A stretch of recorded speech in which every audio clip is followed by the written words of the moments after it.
What we could define nowadays as tourism began here in Bali in the late 60s, more or less. For obvious reasons, it was different, as Bali itself was. It was a much smaller tourism, and Bali didn't have so many big hotels and everything that you see in Bali nowadays. In 1988, my good friend Dr. Lawrence Blair and his brother Lorne released their adventure and exploration series of Indonesia. Very famous, very important, The Ring of Fire. And this helped to boost and to increase the tourism in Indonesia by 60%, over 60%. Then the 90s were a period of great transformation. In year 2006, this author, Elizabeth Gilbert, released her book, Eat, Pray, Love. And this helped to increase the tourism here in Bali even more. And a few years later, 4 or 5 years later, it was 2010 or 2011, I don't remember exactly, based on the book, a movie was made with Julia Roberts, the Eat, Pray, Love movie. And as a matter of fact, I am right now shooting this video in front of Elizabeth Gilbert's villa, where they shot the movie with Julia Roberts as well. And I will not go inside now for obvious reasons, but there is a Julia Roberts bicycle inside. This is the villa. The entrance. See? Right here. Eat, Pray, Love. And when the movie was released, it increased the tourism in Bali even more. And not only the tourism, it increased the interest in many people coming here to Bali in visiting traditional Balinese healers, as Elizabeth Gilbert did herself when coming here to this famous traditional healer, Ketut Lier, who unfortunately passed away. He passed away already quite a few years ago, I think in 2012, if I'm not wrong.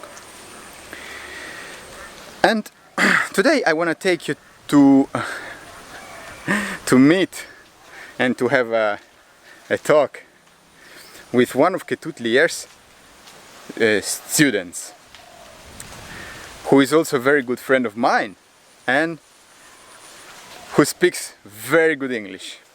So I haven't prepared any questions, nothing. Just let's go and let's have a talk with him. And he's a very interesting person who knows a lot about Bali as well.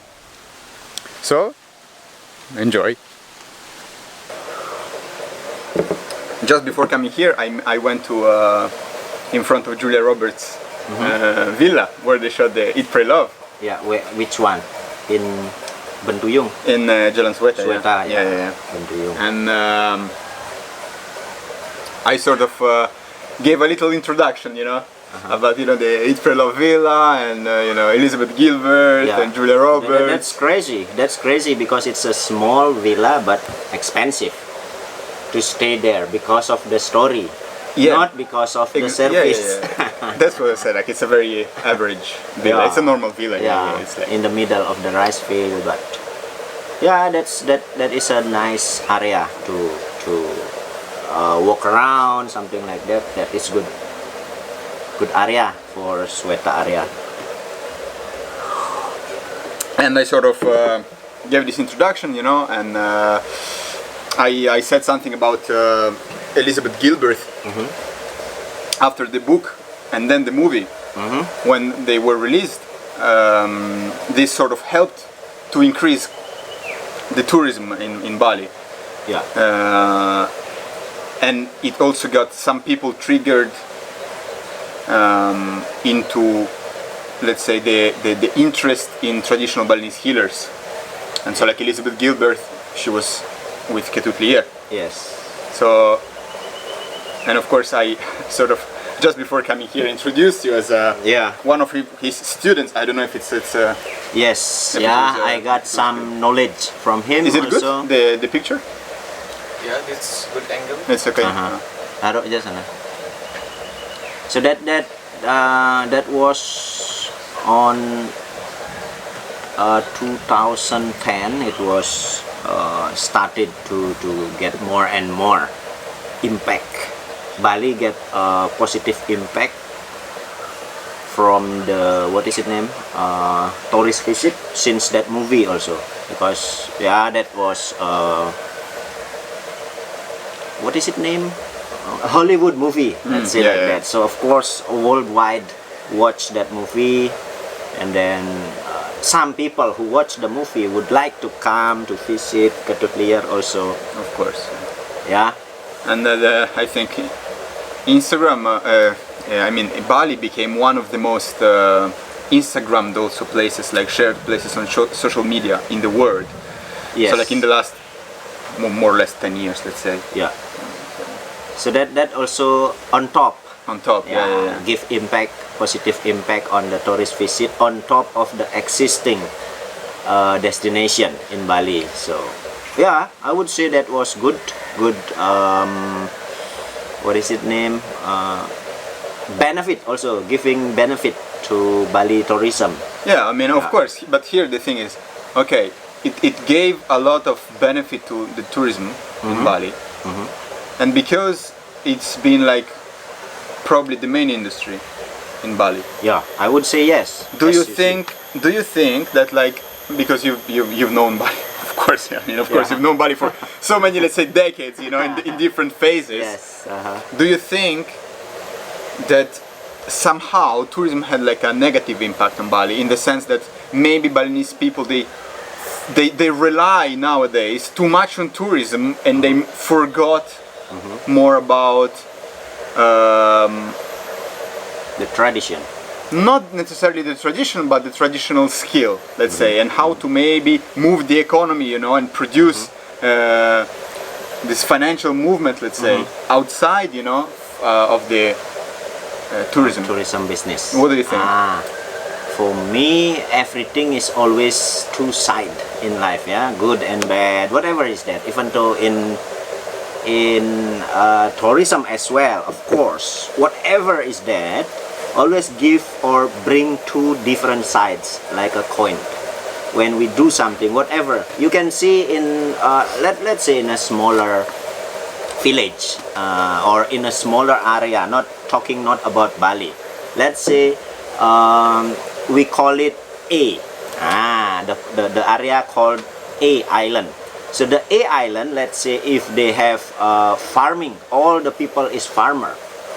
Imagine when there is a typical or something like bugs or whatever attack that village. So the whole village, the negative part is the whole island will get nothing to earn, because they are depend on farming. Yeah, but the same also like Bali, depending on tourism. Yeah, if tourism there is a problem, so there is a problem on tourism, like now the COVID-19, and of course it will impact. So always positive and negative side. The negative side, yes, but I would say Balinese not that easy to get down, because they could like now, let's say for several months already, let's say 8 months. Yeah, now it's already 8 months since the first announcement for in Bali that we have this coronavirus pandemic. Now seems like they are already find their way, even though tourism not really back the situation like how it was last year. But anyway, as you see, they still. But what makes, maybe because Bali, a lot of people, also Indonesian who is not originally from Bali, so they still live here. So that could make a bit different, because they have nothing. They have to change to another job or opportunity to earn money. But for the Balinese itself, I think it takes maybe 3-4 months. At least they found something to do without tourism. Yeah, but of course not as much as before they can earn. But anyway, they can survive because everywhere now is in survival mode. I was reading on the internet that because of course the tourism sort of stopped, many Balinese, they went back to their villages, Yes. back to their let's say more traditional life, That's back for to sure. farming, Yes. which I think it's a great thing. I think it's beautiful. Yeah. And anyway, I think in the last month only about 1,000 tourists came to Bali Yeah. with this special visas or Yeah. how you do. Still, I would say still some tourists because Indonesia also with a huge population. So as you know, from last week there are a long holiday in Indonesia, and we have a lot of visit also from another island in Indonesia who visit Bali because we have a huge population in Indonesia. But you see, like here's the thing. There are so many beautiful places in the world, of course, and yet among them all, Yeah. Bali became like so popular compared to all the other places that are even, let's say, somehow comparable to Bali, like a Kopangan in Thailand, or some, Tulum in Mexico, or whatever. And Bali became like so popular and so shared on social media, so Instagram. Then why do you think this? Based on, because I was also in touch with a lot of people, foreigner who came here, and I was asking what was the reason why they come here. Because in Bali especially, we have everything what they want for vacation, holiday. We have the beach, we have the mountain, we have the lake, we have jungle. So all of them you can reach within 1 hour. True. And that always mixed with culture of Bali. So this is important also for me to know that was the reason. It's a small island, but you can find everything. Even to myself, for example, I was born here, I live and I grew up in Bali. Still, there is some spots that I'm still interested in to visit because growing more and more destination. So something they not develop the building, but develop the existing nature into something interesting to explore, something like that. What I find fascinating is that, of course, if you talk to people, as you also mentioned, one of the things that makes Bali is its culture. Yes. And yet, I think this is an interesting point because, for example, if you ask to any local person in any country of the world about their local things, I would say that on average, the majority of people, they don't really know their own culture, let's say from a, how to say, an academical maybe point of view.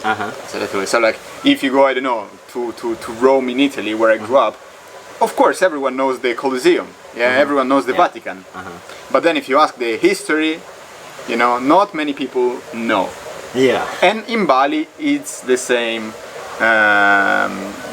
thing. Yeah. And what I really like about you, as a Balinese local, is that you also you are also very much interested into the Balinese culture. So you have studied a lot. Yeah, I would say yes. I have interest on it.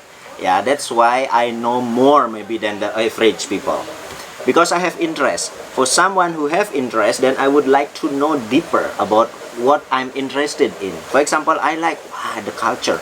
Wow, like here, for example, it said Bali have the best irrigation system on earth, called Subak. Subak. So that's the best irrigation system. Then I would like to know how can it be, and that's in that things become something specific, and it said the best. How it come from, and who started that? So that questions, because I have always question in my head. So that's why then I tried. Of course, not everybody can do like me because I have more access to the older people. That's also the benefit I got in my life. I got more access, or I have more access to some older people who know about the culture, the history and everything. And that makes me have a little bit more knowledge about that. The first is I have interest. That is the most important. Like because a little bit more knowledge, but you Yeah. are for sure very humble, because you know quite a lot. So like that. So it's important for us to have interest on something and keep questioning our interest. That is the key point how we get more knowledge on our interest. When we stop questioning, then that's it. Believing, doing without knowing. And so this is very interesting. So, because, as you said, you have this sort of interests and some, let's say, privileges. Tell me a little bit about yourself. So, like your story in blocks. So like, where were you born? Yeah. And your, let's say, life and training and practice in regards to your, let's say, healing, your teachers, and then of course how you met and how you sort of developed your relationship with Ketutlier. Yeah, so this is a long story because of course once we have everybody have a history in life, especially for me. I was born I'm originally from Karangasem, so I was born here also in Bali. Karangasem, near Besakih Temple, the mother temple in Bali. So I spent my life in Bali. I grew up in Bali. So I have really hard life also at the beginning. To survive, let's say like that, to survive my life, and there is a lot of that difficult time really make me now. So because then I have to do something for myself. This is related to family, related to my because my mom was passed away when I was 11 years old. So since then I'm a little bit have tough, getting more tough with my life. So that point really changed me. And make my life. Of course, it's not always smooth in life, So first, I have in my mind, and I was thinking, next I have to be someone. I have to be someone who is like can be happy. I would love to be happy. That's it. Honestly, maybe that's very random for kids. For kids, because I don't have vision for my life. What I know, just I want to be happy. That's it. So that's the point why I change. Become like now. That make me like now. So first, I'm interested. I met several old people because I have problem. I have health problem, many things. So that drive me, that condition drove me to meet several healer, for example. When you were a kid, you had some health issues. Let's say teenager also, health issues, everything, many things, accident, many things. So I experienced that. So that drove me to meet several spiritual person, older people who is understand about how to be happy. Honestly, that was in my mind since the beginning, because I just want to be a happy person. That's it. Maybe that's very random, and yeah, I talked to several people. It was never in their mind to be a happy person, because that's specially for kids. No, so that's not really what they think about. But for me, honestly, I don't know. I just want to be happy because I'm happy. Before before my mom passed away, I'm happy. Let's say like that. But immediately during that years afterwards, I missed something. So that was my goal. I want to be happy. Something like Again, it was. again. Yeah. So I miss that one. I miss that condition, that feeling, secure feeling and everything, you know. Yeah, and that drove me to meet several interesting people. Most of them are already old, and now I would say all of them passed away. All of them passed away. So I met mostly from my village in Karangasem Regency, and then I met several wise people all over Indonesia also. I met Ketut Liar, so I was there for, let's say, intense with him around 4 years.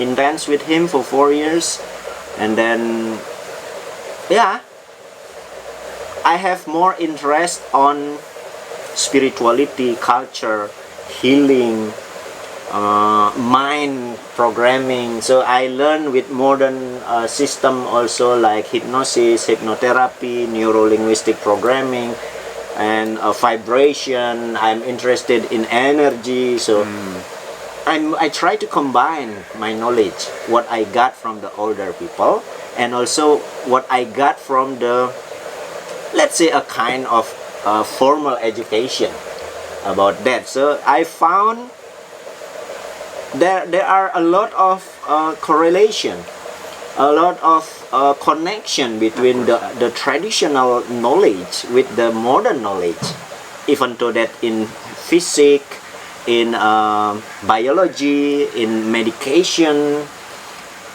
many things, in chemical.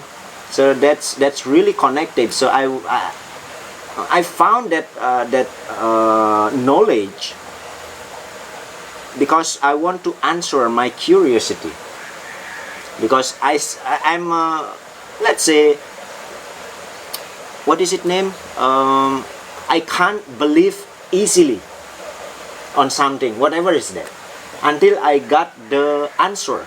What was the reason why, for example, but that's good, yeah, when someone believing on something, that is good, because that could create their reality, could create their reality, but not for everybody, because for someone, when you have already questioning that means it's not belief.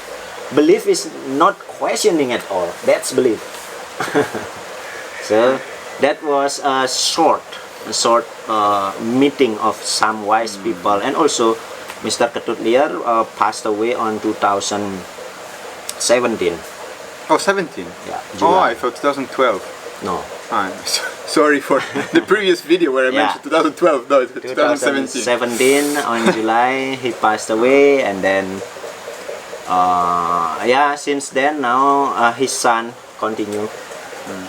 And let me ask you this question. So there are some things that when you learn them, you never forget them. So you might get rusty, but you don't really forget. So for example, you know, like going on a bicycle, you know, Yes. once you know how to ride a bicycle, you don't ride for years. Yeah. But if you get on a bicycle, you remember. And same thing goes for the numbers that you learn in school to writing. And so I have this question. Balinese people in school, they learn how to read and write traditional Balinese. Yes. Why, when they grow up, they forget? How is this possible? Yeah. So some happening like that. Yeah. So that's because not enough. It's not enough, because the goal, it's you know, when you want to do something, it should be with emotion. yeah, with positive emotion to learn something. The same like when you learn to ride a motorbike, there is emotion, you really want it. Yeah? So there is a motivation. What is the motive you learn that one? When the motive is because you have to, then no, you will forget that. That's how our brain works, how our mind works to learn. Because that is fake. You try to learn consciously, when you don't have enough repetition, it's not your subconscious. Of course. So that's why then, why some people they they could forget the Balinese alphabet, let's say like that. How to read, how can it be? Because that's still not into their deeper subconscious skill. So that was the reason. Because I go also through that education system.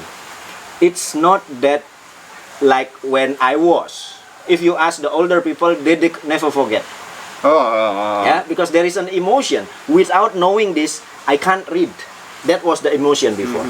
But the younger generation, because I can speak English, I can speak Indonesian, I can speak Balinese, I can read Korean or whatever.